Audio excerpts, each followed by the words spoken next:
Do we have any questions, please, from the floor? Yes.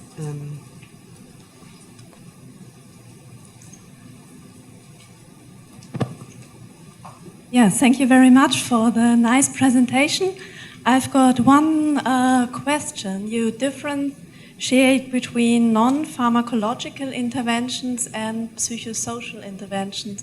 Could you explain in a few sentences the differences between those two interventions or therapies? Yes, that's an important issue. And as I said, the literature is very confusing because we mix different approaches. And it appeared to us to try to disentangle this. We consider the non-pharmacological intervention therapies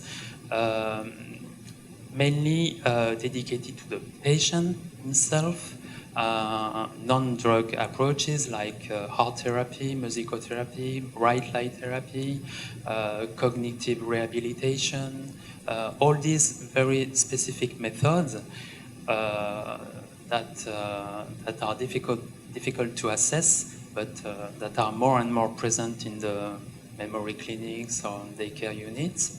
And the psychosocial interventions deal with both the patient and the caregiver, the family caregiver. And it's a whole process that has to be tailored to this couple, to be adapted. And there are many approaches in that big group of intervention. It can be a psychological interview with the patient or with the couple, individualized or in group. It has been really well shown this morning that it has to be tailored to the individualized to this patient, to the kind of life, to the type of life, to the motivation of the carer, the caregiver, of the patient himself, to what he likes, etc. So I would say it's much more adapted to the way of life of the patient and the will of the patient and the carer. But I agree it's difficult sometimes to make the differentiation. Yes, thank you. We had a lot of discussion in the ALCOVE group about this, and it was also wanting to not just have the dichotomy between pharmacological bad, non-pharmacological good, but not proven. You know, because I think you get into that whole argument very quickly. So we wanted to say that there were a range of different therapies, there were a range of different interventions.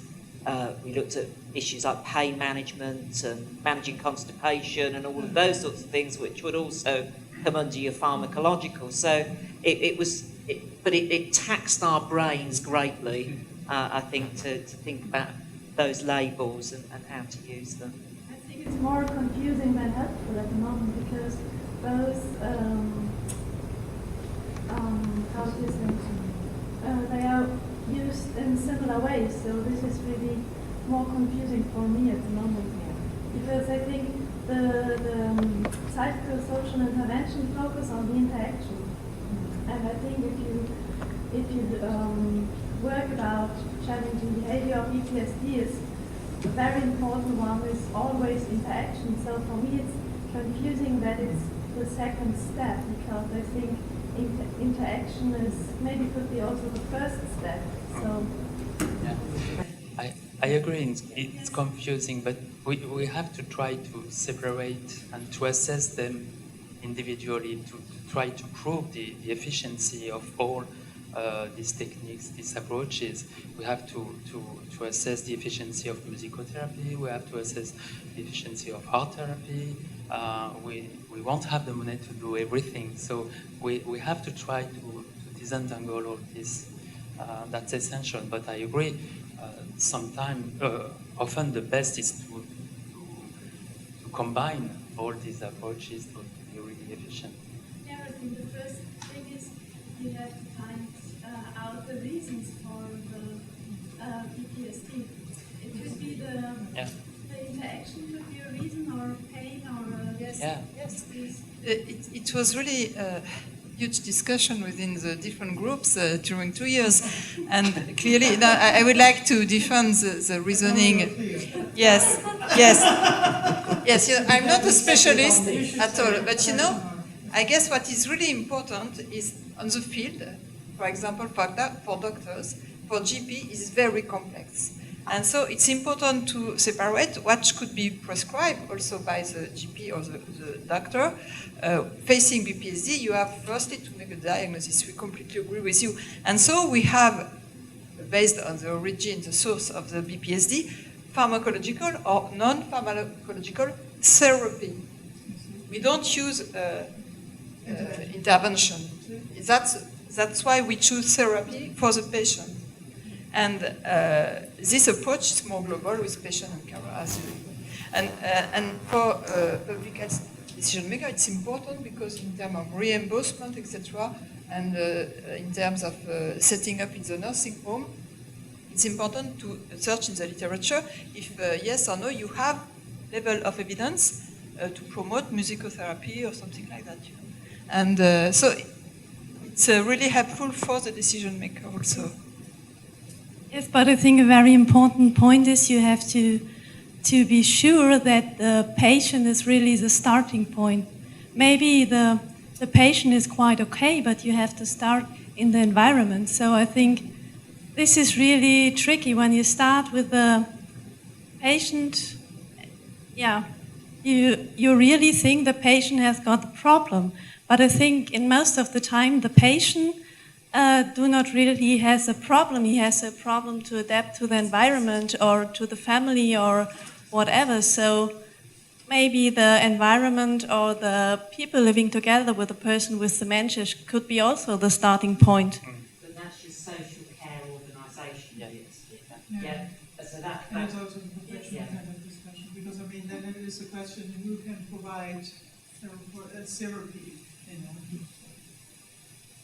It's a new starting point for the discussion. Yes, I think we have another question.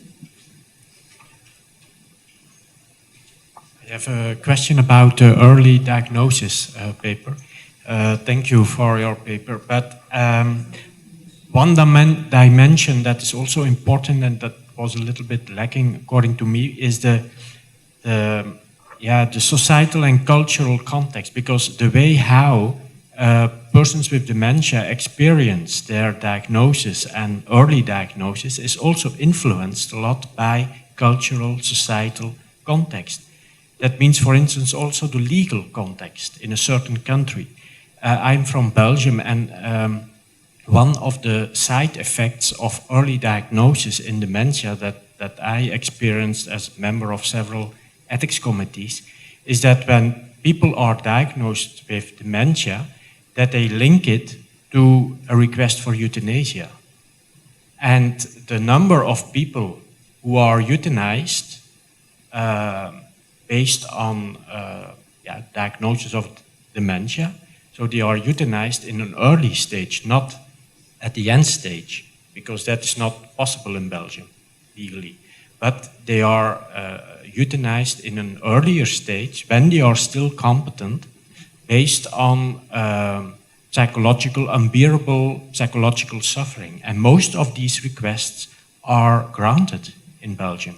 So that's a big ethical problem. What makes that early diagnosis, and I'm of course also for early diagnosis, but it has a little bit, a strange, ambiguous side effect in our cultural, societal, legal context.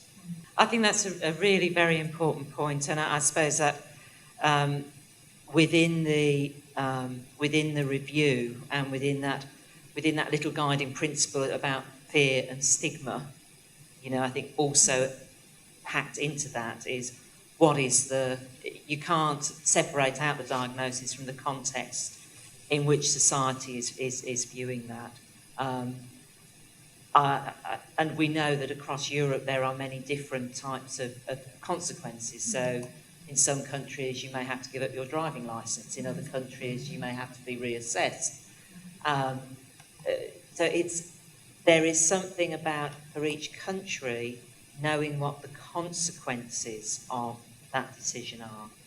And it's about then having timely diagnosis has got to be of benefit to that individual person living in their individual country, in their family context. You know, that's the fine line that the balance that you're trying to weigh up.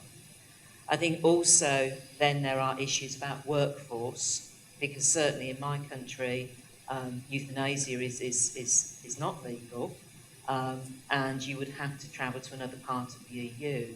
But we've got nurses who are now having those discussions with patients, and nobody's ever prepared them, the nursing staff, to do that. They're used to, you know, doing mini mental state examinations and giving people medication, but they're getting in some very, very heavy counselling situations there.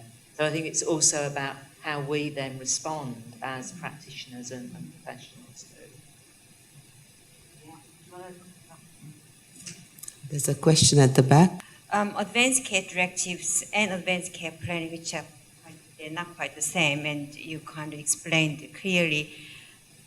What's bothering me is that when someone, it's also timely process that is required. Early is not necessarily a good thing when someone actually has to go through advanced care planning. A lot of families in Australia, they don't like to actually go through the process of advanced care planning when they are not psychologically prepared.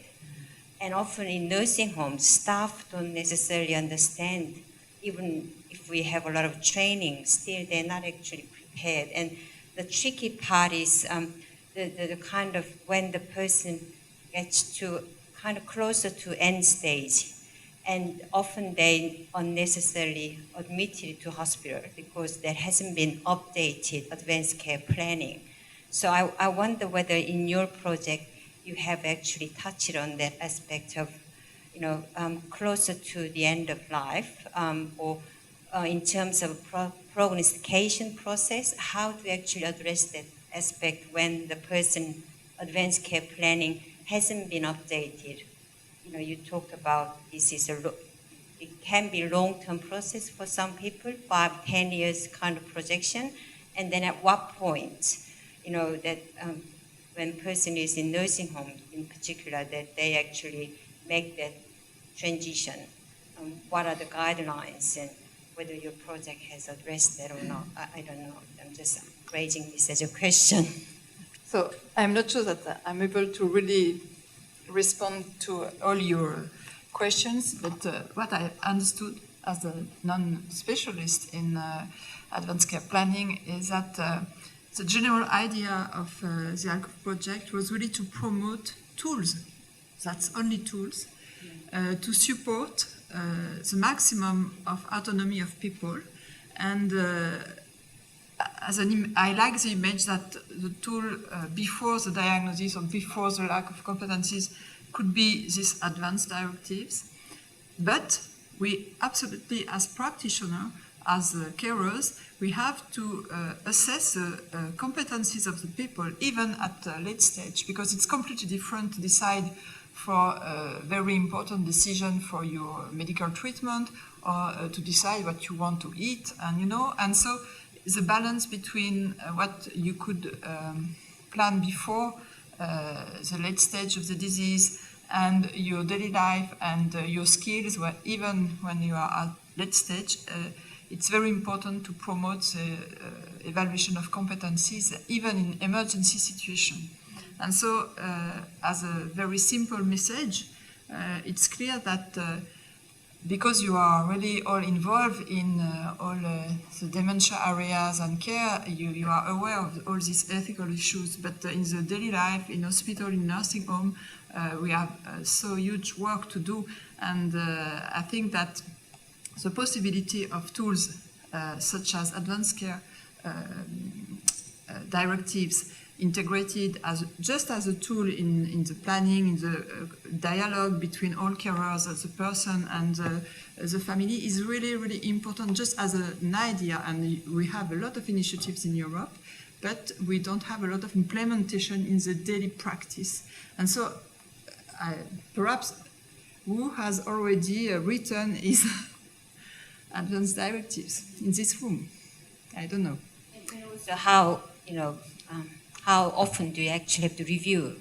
Because when someone's made a decision, about a year ago, and it doesn't mean that the person has continued the same wish for certain treatment, and I don't think we know the answer. So it's a very hard area, and often families don't want to make the decision. Yes, it's very difficult. One really thing which was really impressive to me, and that linked to diagnosis, is that when you have the diagnosis, you don't have to be considered as non-competent. And that's a crucial issue, because as a physician, I'm not sure that 5 or 10 years ago, if I read a diagnosis of dementia in a medical file, etc., my position will be different. And so it's really important to promote, on the other hand, the advanced directives and to try to re-dialogue with the person and his or her environment, and on the other hand, to promote the presumption of competence. And it's, for me, a real new concept for the daily practice. And I don't want to talk about the specialist in ethical issues, etc., but for the daily practice, I think these two messages are really important. So I'm sorry, Diane was in another session parallelly, so...